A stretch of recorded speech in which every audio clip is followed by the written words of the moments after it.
मैत्रिणींनो, आज आपण बनवूया आलू पालक वाटून केलेली भाजी।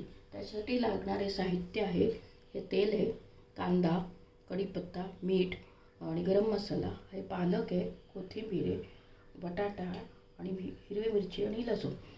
कोथिंबीर आणि पालक आणि हिरवी मिरची लसूण हे सगळं वाटून घ्यायचं। यामध्ये वाटण्यामध्ये पालक, हिरवी मिरची, लसूण आणि कांदा आणि हे वाटून घेतलंय, ही पेस्ट केली पालकाची। कोथिंबीर, ह्याच्यातनं हे वाटलेले बटाटे परतून घ्यायचे।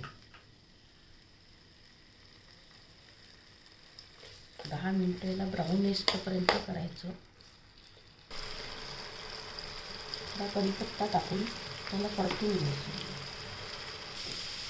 ब्राऊन होईपर्यंत बटाटे तळून घ्यायचे आणि त्याच्यानंतर मग ही वाटलेली पालकची ग्रेव्ही टाकायची आणि ग्रेव्ही टाकली की हा गरम मसाला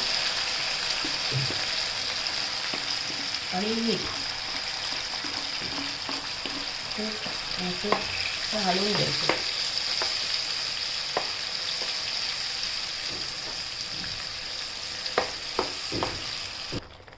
तयार झाली आहे आलू बटाटा पालक वाटून केलेली भाजी। ही आता सीझन पालकाचा खूप छान भाज्या येतात, तुम्ही करून बघा, मुलांना करून बघा आणि ही भाजी आवडल्यास माझ्या चॅनलला लाईक आणि सबस्क्राईब करा।